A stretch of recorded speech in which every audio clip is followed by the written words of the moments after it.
T20 world cup 2024 के लिए क्या पाकिस्तान का जो कम्बिनेशन है एक बार फिर चेंज होने जा रहा है और कितना चेंज होना चाहिए और कारकर्दगी के एतबार से, ज़रूरत के एतबार से, कम्बिनेशन के एतबार से अब क्या तब्दीलियां हो सकती हैं या होनी चाहिए, उसके ऊपर मैं बात करूंगा, आपके साथ स्टेट्स शेयर करूंगा। और उसके अलावा क्या पाकिस्तान और न्यूजीलैंड के दरमियान PSL 2024 के फौरी बाद सीरीज़ होने जा रही है 5 T20 मैचेस की, इसके हवाले से क्या इतलात हैं। और इसके साथ साथ Pakistan team T20 world cup 2024 से पहले मजमूई तौर पर कितने T20 मैचेस खेलेगी, ये तमाम चीज़ें डिस्कस करते हैं। और सबसे पहले बात करते हैं कम्बिनेशन की, ख़ास तौर पर मोहम्मद हफीज़ के डायरेक्टर बनने के बाद और वहाब रियाज के चीफ सिलेक्टर बनने के बाद एक ही बात ज़्यादा कही गई है कि पाकिस्तान को मॉडर्न डे क्रिकेट खेलनी चाहिए। और ये पाकिस्तान का हर शेख, हर मुबसर, मुझ समेत सभी इस बात पर मुतफिक हैं कि पाकिस्तान टीम को मॉडर्न डे क्रिकेट खेलना चाहिए। लेकिन असल सवाल ये है कि कैसे। यहाँ पर उल्टी चीज़ें, उल्टा सीधा काम हो रहा है। चीज़ें सीधी करने के बजाय जो पहले से सीधी है उसको उल्टा किया जा रहा है और उल्टी चीज़ों को सीधा नहीं किया जा रहा। जहाँ पर काम करना चाहिए, जहाँ पर बेहतरी लाना दरकार है, वहाँ पर लाने के बजाय जो चीज़ सेट है उसको ख़राब किया जा रहा है। और यही पाकिस्तान टीम की सबसे ज़्यादा नेगेटिव चीज़ है। और इसी वजह से पाकिस्तान को न्यूजीलैंड में जिन हालात का, जिन शिकस्तों का सामना करना पड़ा, वो आपके सामने है। अब जो असल चीज़ है वो उसका पहले हमें तदारुक करना चाहिए कि हमें दर हकीकत मसला कहाँ है। कहा जाता है कि बाबर आज़म और मोहम्मद रिजवान की जो जोड़ी है ये पाकिस्तान के लिए सबसे ज़्यादा मुश्किल खड़ी कर रही है। और इस रिपोर्ट में मैं इस बात का आपके सामने प्रूफ रखूँगा कि दर हकीकत मसला बाबर आज़म या रिजवान की जोड़ी नहीं है। इसका आप अंदाज़ा इस बात से लगा सकते हैं कि न्यूजीलैंड के ख़िलाफ़ जो सीरीज़ खेली गई इसमें सिर्फ 3 ये बैट्समैन थे जो कि 50 से ज़्यादा रन कर सके, जिनमें बाबर आज़म और रिजवान के अलावा तीसरे फ़खर जमान थे। आप देख लें कि बाबर आज़म ने 213 रन किए, मोहम्मद रिजवान ने 184 रन किए और फ़खर जमान ने 124 रन किए। उसके बाद मोहम्मद नवाज़ ने 50, इफ्तिखार अहमद ने 44 और सैम अयूब ने 39 रन किए। तो यहाँ सवाल ये पैदा होता है कि इस बार तो ओपनिंग भी चेंज थी, तो ये खिलाड़ी फिर रन्स क्यों नहीं कर पाए। और अफ़गानिस्तान के ख़िलाफ़ जो T20 सीरीज़ खेली गई थी शारजा में, उसमें ना ही बाबर आज़म थे, ना ही मोहम्मद रिजवान थे। फिर हमारे ओपनर्स मोहम्मद हारिस थे, सैम अयूब थे, या हमारे जो मिडल ऑर्डर बैट्समैन थे वो रन्स क्यों नहीं कर पाए थे।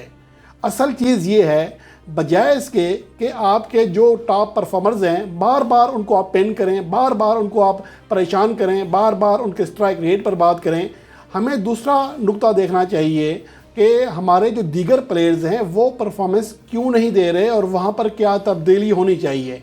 ये असल हमारा नुक्ता होना चाहिए, बजाय इसके कि जो प्लेयर्स हमारे ऑलरेडी फ्लॉप हैं उनके साथ साथ उन प्लेयर्स को भी ख़राब किया जा रहा है जो कि परफॉर्मेंस दे रहे हैं। अब मैं ये सिर्फ न्यूजीलैंड के ख़िलाफ़ सीरीज़ की बात नहीं है, मैं आपके सामने 2021 से स्टेट्स रखता हूँ पाकिस्तान टीम के, फिर आपको नतीजे भी बताऊँगा कि दिसंबर 2020 में मोहम्मद रिजवान ने दौरा न्यूजीलैंड से ओपनिंग की थी। हालांकि आखिरी मैच में 89 रन की शानदार इनिंग्स खेली, लेकिन वो भी मैं शामिल नहीं कर रहा। मैं सिर्फ बात कर रहा हूँ 2021 से। 2021 से पाकिस्तान के लिए सबसे ज़्यादा रन किए हैं मोहम्मद रिजवान ने T20 इंटरनेशनल मैचेस में 2668, जो कि इस अरसे में दुनिया के किसी भी खिलाड़ी के सबसे ज़्यादा T20 इंटरनेशनल रन हैं। इसके बाद बाबर आज़म ने 2017 रन बनाए हैं। और इनके बाद जो तीसरे नंबर पर हमारा पाकिस्तान का खिलाड़ी है वो है फ़खर जमान, जो कि 3 गुना कम रन हैं, उसके 721 रन किए हैं। और इफ्तिखार अहमद ने 670 रन किए, फिर नवाज़, फिर फ़लाँ सैम, सब नाकाम रहे। अब बात आ जाती है स्ट्राइक रेट की। तो स्ट्राइक रेट में फ़र्क क्या है? मोहम्मद रिजवान का स्ट्राइक रेट 130 से ज़्यादा, जबकि बाबर आज़म का 128 से ज़्यादा। अब जो हमारे जहर मिजाज खिलाड़ी हैं जिनके बारे में कहा जाता है कि उनको ऊपर खिलाया जाए, खिलाया भी गया है, फ़खर जमान का स्ट्राइक रेट है 126, इफ्तिखार अहमद का 125, मोहम्मद नवाज़ का चूँकि आखिरी इनिंग्स में खेल गए थे 138, शान मसूद का 121, शादाब खान का 145, हैदर अली का 116। और इस अरसे में जो हमारे बाकी खिलाड़ी खेले हैं जिन्होंने कम से कम 125 रन किए हैं 2021 से, अगर उन्हें हम स्ट्राइक रेट के एतबार से देखें, शादाब, आसिफ और मोहम्मद नवाज़, फ़हीम अशरफ, ये तमाम वो हैं जो कि जिनकी कोई बैटिंग में बहुत बड़ा किरदार नहीं होता। हालांकि मिडिल आर्डर में या लोअर आर्डर में कुछ ना कुछ किरदार अदा करते हैं, लेकिन रन्स इनके बड़े नहीं हैं। इनके रन्स जो हैं 500 से नीचे हैं सबके। और उसके बाद जिन खिलाड़ियों ने कम से कम 500 से ज़्यादा रन्स किए हैं उनमें तो वाज़े तौर पर रिजवान और फ़खर जमान बाबर आजम सबसे आगे हैं। यहाँ पर जिन प्लेयर्स के ऊपर हम तकिया करते हैं, ज़ाहिर हम तेज़ बैटिंग के लिहाज से शादाब खान के ऊपर तो तकिया नहीं करते, ना ही फ़हीम अशरफ के ऊपर करते हैं, ना ही मोहम्मद नवाज़ के ऊपर करते हैं। तो जिनके ऊपर तकिया करते हैं उनका स्ट्राइक रेट देख लें। फ़खर जमान का 126 है, मोहम्मद हारिस का 127 का स्ट्राइक रेट रहा, इफ्तिखार अहमद का 125, सैम अयूब का 124 और हैदर अली का 116, खुशदिल शाह का 103, 106, इमाद वसीम का 113। ये पूरी सूरत हाल है जो कि समझने की ज़रूरत है। हम T20 जो लीग्स हैं उनके स्ट्राइक रेट की बुनियाद पर हम कंपेयर करते हैं T20 इंटरनेशनल को।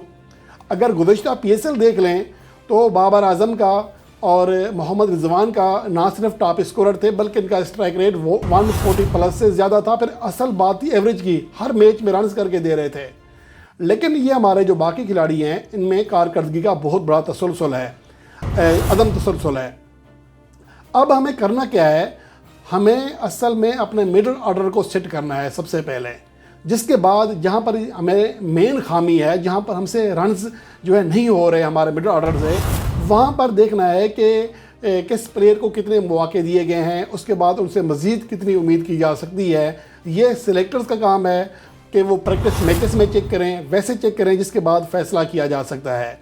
अब मैं आपको बताऊँगा कि मोहम्मद रिजवान और बाबर आजम ने जिस समय पाकिस्तान के 60+ % रन्स किए, दो बैट्समैनों ने पाकिस्तान के कुल रन्स का, उस दौर में यानी 2021 से लेकर 2023 के अख्ताम पर, जब तक बाबर आजम को कैप्टनी से नहीं हटाया गया था, ओपनिंग जोड़ी नहीं तोड़ी गई थी, तो पाकिस्तान ने 66 T20 इंटरनेशनल मैचेस खेले, 38 जीते, 24 हारे और 4 मैचेस बेनतीजा रहे। 1.583 फतह और शिकस्त का तनासब रहा, जो कि टॉप टीमों में सिर्फ इंडिया के बाद किसी भी टीम का दूसरा बेहतरीन तनासब था फतह और शिकस्त का। न्यूजीलैंड आइन बराबर थी, 66 मैचेस उसने भी खेले थे, 38 मैचेस उसने भी जीते थे, 24 में उनको भी शिकस्त हुई थी, तो बराबर थे।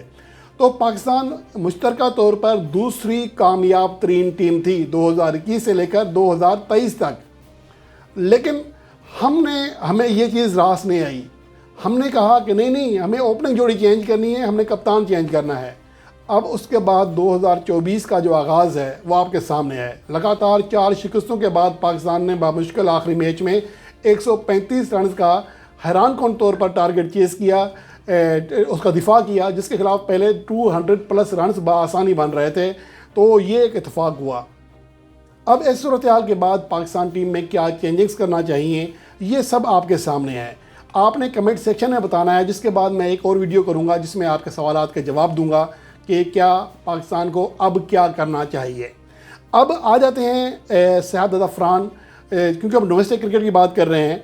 उनकी न्यूजीलैंड के खिलाफ सीरीज़ में 10 की एवरेज थी, 125 का स्ट्राइक रेट था, और T20 कैरियर जो इंटरनेशनल है उसमें 96 का उनका स्ट्राइक रेट है। लेकिन ओवरऑल जो उनका T20 कैरियर है उसमें 2022 से उसमें 149 का स्ट्राइक रेट है, यानी डोमेस्टिक मैचेस में उनका स्ट्राइक रेट ज़्यादा होता है, और उसी की बुनियाद पर हमने ख्वाब देखने हैं। सैम अयूब का अगर आप देख लें, पहले जो मैच खेला 337 के स्ट्राइक रेट से बैटिंग की, लेकिन आखिरी जो 4 इनिंग्स थी उसमें 3 इनिंग्स थी उसमें वो 54 का स्ट्राइक रेट हासिल कर सके, जो कि बहुत कम है। मजमूई तौर पर 9.75 की एवरेज, 130 का स्ट्राइक रेट रहा न्यूजीलैंड के खिलाफ सीरीज़ में। T20 कैरियर उनका 124 का स्ट्राइक रेट है। अलबत्ता उनका मजमूई T20 कैरियर जो है 2022 से वो 147 के स्ट्राइक रेट के साथ है। तो ये सूरत हाल है। अब उसके बाद आ जाते हैं कि ये चेंजिंग्स के बारे में आपने बताना है, आपने सही फ़ैसला करना है, ख़ुद सोचना है कि हमें क्या करना चाहिए।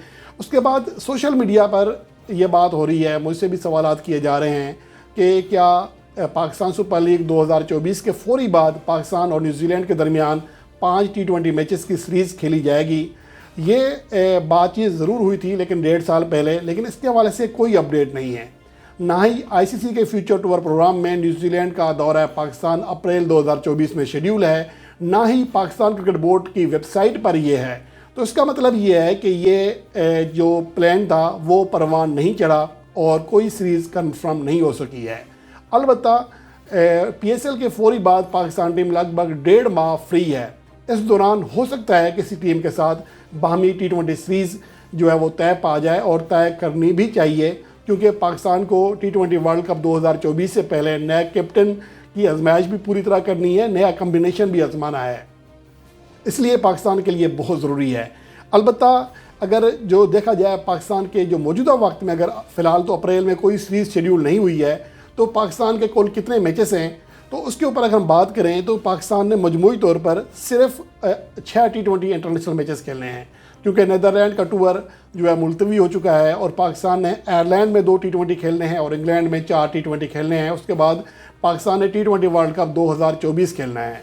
तो पाकिस्तान के लिए लाजमी है कि PSL के फौरी बाद बेशक 10-12 दिन का वक्फा कर लें, आराम कर लें, उसके फौरी बाद किसी भी टीम के साथ 5 T20 मैचेस की सीरीज़ लाजमी कराने चाहिए, क्योंकि इससे पाकिस्तान का कम्बिनेशन सेट होना है।